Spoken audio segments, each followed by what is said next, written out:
It is a huge pleasure to follow what has been an incredibly impressive lineup of speakers. And I think it's worth saying again that it's a very diverse lineup of speakers. We've had people from the left, people from the right, people from the middle. And there are a whole range of issues on which all of us would be in bitter disagreement. Even on this issue that we're discussing today, even on Europe, the People's Pledge has on its board a wide range of people. We have Keith Vaz, who's coming, I think, in a couple of hours, former Europe minister, passionate Europhile, believes, if anything, in more Euro integration. We have Caroline Lucas, who is a reformer. She believes in the European Union, but wants reform. We have other people who want out altogether.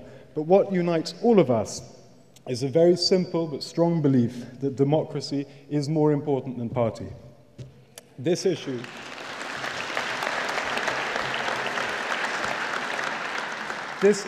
is, above all else, about democracy. The EU was formed without our approval or authority, and it is run without our involvement at all. No party has ever stood before the election and promised that the EU would be making 50% of our laws. In some departments, like DEFRA, it's closer to 80% of our laws, and yet that is what has happened. With no mandate at all, politicians have successively delegated decision-making to an organization over which we have almost no control at all. Now, we can argue, and we can argue forever about whether those decisions individually are good or bad, but no one can pretend that it is democratic. That torrent of laws barely even registers in Parliament, and I can say that with absolute authority as an MP. We had Kelvin Hopkins speaking just a few minutes ago, who's on a select committee whose job is to scrutinize European legislation.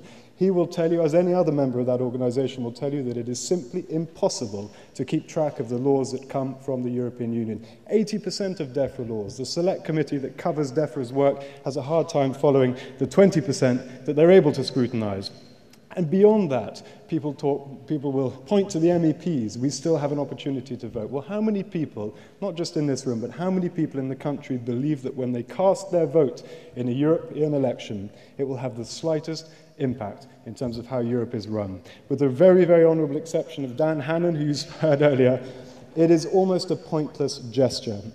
And I think he certainly has said that many times. We've reached a point where the political manifesto has become very little more than a symbolic tradition, because it hardly matters what political parties promise. We simply can't deliver. We're not even able to decide on which food supplements our shops are able to sell. I was at an event with Kate Hoey. We hosted an event together last week where we saw a beleaguered industry telling us that they were going to lose up to 800 shops and many, many thousands of jobs because the European Union has decided that there are certain food supplements which either cannot be used, or if they are used, they cost tens of thousands of pounds to register. This is a classic example of an appallingly clumsy solution for a problem that never even existed.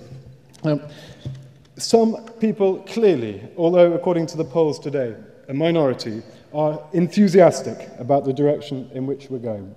And that's fine. But I would ask them, what would they do if the EU takes a turn and embarks on a project which no longer commands their confidence? How do you influence a political process or a political system that is absolutely immune to democratic pressure? You can't. And that, as far as I can see, is absolutely fundamental. The ability to rid ourselves of unpopular or unwanted politicians is the single most, it is a prerequisite for any democracy. And on that basis, Europe simply is not a democracy. Now, I'm not hostile.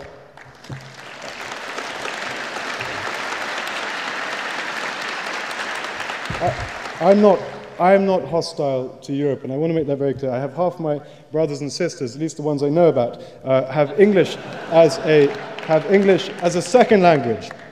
My father, at the time, in the run-up to the 97 election, was running two political parties in two parts of Europe. Both of them, by the way, correctly predicting to the letter what the situation we see today with Greece, with extraordinary oppressions.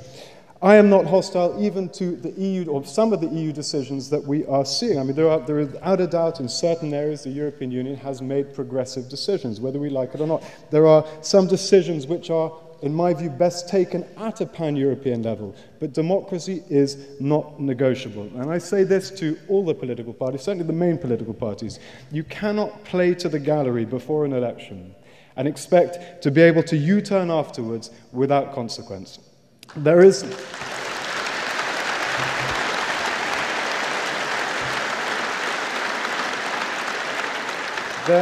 There is a tax associated with broken promises, and it is measured in votes. And I very much hope that my colleagues and colleagues across the House will bear that in mind when the bell rings on Monday evening.